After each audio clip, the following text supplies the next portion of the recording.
Ugh, can't stand the sound of my own speaking voice.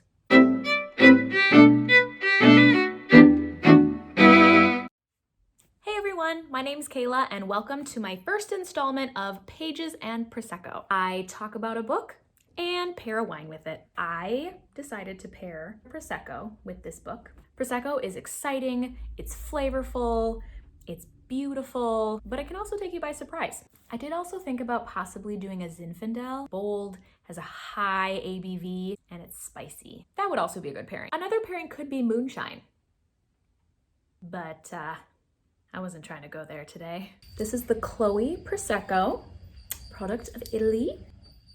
All right, we're going in. This might be a terrible idea. I can't really tell yet. Maybe I should have popped it first. We'll figure it out. Okay.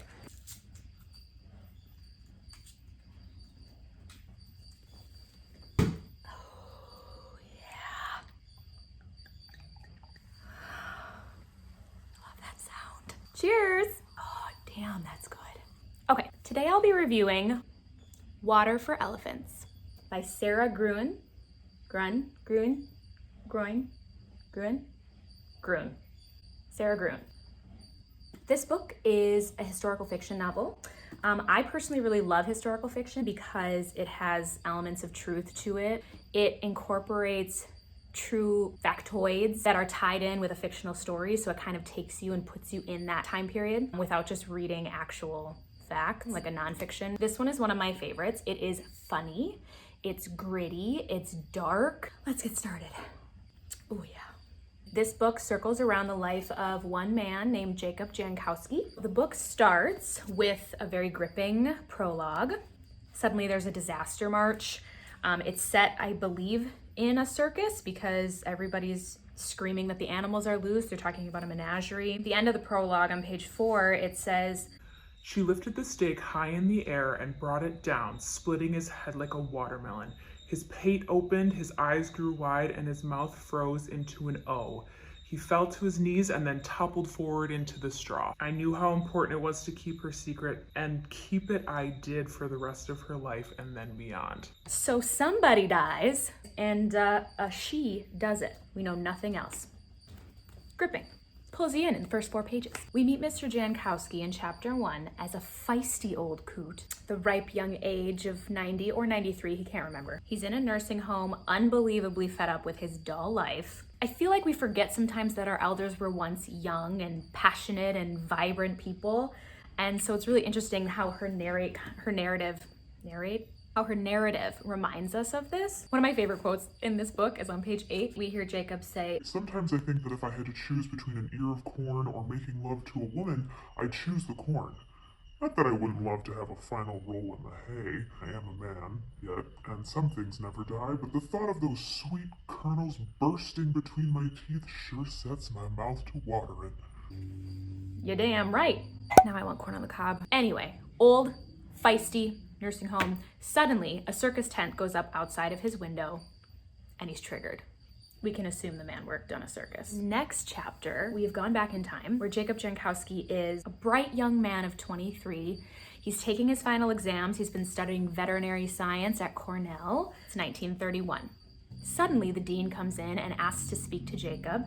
He frantically begins to ask himself questions any college senior would ask themselves. Did they find the liquor? Well, what about the 8 pages? Dear Lord. If you're wondering what an 8-pager is, you guessed it. It was a pocket-sized pornographic comic book. I mean, hey, even then, satisfaction is a human necessity, so. Anyway, the dean goes on to tell Jacob that his parents have been killed in a car wreck. This author, in my opinion, does an incredible job describing the stages of agony and everything else that comes with it. One of those things is that time is no longer relevant when you're in the thick of losing someone. The way she writes about the next few moments in Jacob's life is very authentic. At one point, we find Jacob just walking, no destination in sight, and suddenly he hears a train approach. And Jacob decides to jump onto the train, the moving train. He makes it. He meets a couple of sketchy characters who inform him that he has just jumped onto the flying squadron of the Benzini brothers' best show on earth. Most spectacular show on earth. Jacob's just like, sorry, what? Camel This new character turns and says to him, and I quote, You done landed your ass on a circus, boy. well, damn. In the next few chapters, Camel shows Jacob the ropes. This author does a very inspired job of describing what it's like to live on a circus train in 1931. It's rough, it's gritty, it's dark. I was intrigued.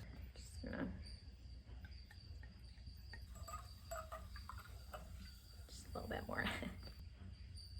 So pretty soon we meet 3 more characters. We meet Uncle Al, who is the ringmaster, August, who is the equestrian director and superintendent of animals, and then we meet Marlena, who is a beautiful equestrienne, or a horse dancer. She's also August's wife.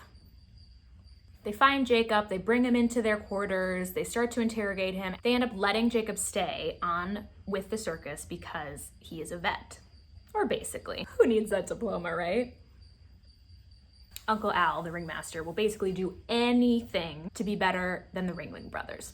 And I mean anything. Speaking of the Ringling Brothers, girlfriend over here, Sara Gruen, did her homework. Obviously, the Benzini Brothers was not a real circus, but she modeled a lot of the events in this book from our history of the American circus. Fun fact, the Ringling Brothers' greatest show on earth was founded in Baraboo, Wisconsin. One of my very best friends is from Baraboo. In college, we actually got to perform together in the Al Ringling Theater, one of the coolest old theaters I've ever performed in. I swear you can still smell the popcorn. So anyway, back to Uncle Al doing anything he can to be better than Ringling. He acquires an elephant named Rosie from another traveling show that flopped. Rosie, the elephant, is 53 years old, huge, and unlike anything anyone has ever seen. How curious, how exciting. The man who sells it to Al says, This here's the stupidest goddamn animal on the face of the earth. rude. Jacob figures out a way to communicate with Rosie, which actually is a fun little twist if you ask me. They all work together to incorporate Rosie into the grand spectacle with Marlena riding Rosie and dancing and performing with Rosie. It's successful. People love it. So August takes the 3 of them out for a night on the town. Now remember, this is a time of prohibition, so alcohol is not allowed. So this is one of those real speakeasies. They find themselves in Chicago. They tell the password, they go all the way down in there. They start drinking champagne and booze and having a great time and dancing.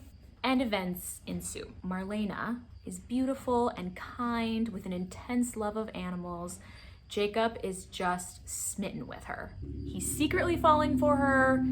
He obviously can't tell anybody because she's married and, she's married and he's just trying to pray his feelings away. Marlena's husband, August, is controlling and exceptionally cruel. Nowadays, we could probably attribute the characteristics of August to manic depressive disorder or bipolar disorder. But back in 1931, he was just considered a dangerous, crazy son of a bitch.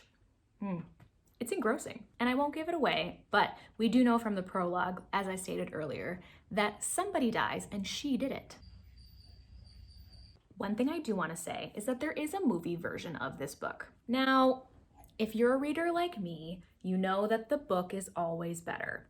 It is exactly the same with this one. In the movie, Reese Witherspoon portrays Marlena, and actually she does a pretty good job. I very much enjoy Reese's performance. Christoph Waltz portrays August, and he does a really good job at being really dark and gritty, and you just kind of hate him.